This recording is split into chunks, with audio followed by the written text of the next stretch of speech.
పట్టాభిగూడని కథలు మాట్లాడుతూ ఉంటాడు.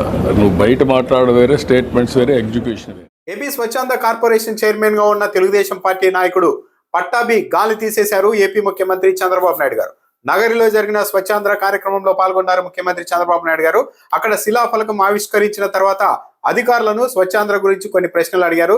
స్వచ్ఛ భారత్ కింద మనం ఎన్ని నిధులు సాధించాం అని అధికారిని ప్రశ్నించగా అధికారి ఖర్చు తక్కువగా ఉంది, మన దగ్గర డబ్బులు ఉన్నాయి అంటూ మాట్లాడారు. దాంతో జోక్యం చేసుకున్న చంద్రబాబు నాయుడు గారు, మీరు త్వరగా పని చేసి ఖర్చు చేస్తేనే కొత్తగా నిధులు రావడానికి అవకాశం ఉంటుంది అని వ్యాఖ్యానించారు. అంతటితో ఆక్కోకుండా పని చేయడంలోనే సమస్య ఉంది, అమల్లోనే అసలు ఇష్యూస్ ఉన్నాయి అంటూ అక్కడే ఉన్న పట్టాభిని కూడా చూపిస్తూ, పట్టాభి ఉన్నాడు, కథలు చెబుతూ ఉంటాడు, బయట మాట్లాడటం వేరు, స్టేట్మెంట్లు ఇవ్వడం వేరు, పని చేయడం వేరు, ఉపన్యాసాలు ఏముంది బయట అందరం ఇస్తాం అంటూ మాట్లాడారు. అంటే పట్టాభి ఊరికే మాటలు మాట్లాడుతూ ఉంటారు, కథలు కబుర్లు చెబుతూ ఉంటాడు, పని చేయడం లేదని డైరెక్ట్ గా చంద్రబాబు నాయుడు అనేయడంతో పట్టాభి ఇబ్బంది పడ్డారు. మాటలు చెప్పడం కాదు, ఉపన్యాసాలు ఇవ్వడం కాదు, పని చేయాలి, పని చేసినప్పుడే నాయకుడు అనిపించుకుంటాం అంటూ చంద్రబాబు నాయుడు గారిని వ్యాఖ్యానిస్తూ అక్కడి నుండి వెళ్ళిపోయారు.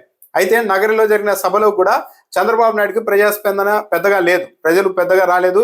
దాంతో సభ మొత్తం వెలవెలపోయింది. స్వచ్ఛ భారత్లో ఎంత డబ్బులు తీసుకోగలిగాం సార్? ఇప్పుడు వరకు ఎక్స్పెండిచర్ తక్కువ ఉంది, మనకి డబ్బు ఉంది దీంట్లో, అందుకే 591. నేనేమంటానంటే మీరు ఖర్చు పెడితే ఆ డబ్బులు వస్తుంది, స్టాచ్యురేషన్కి వెళ్ళండి అండి. మీరు ఎగ్జిక్యూషన్లోనే ప్రాబ్లం. పట్టాభిగూడని కథలు మాట్లాడుతూ ఉంటాడు.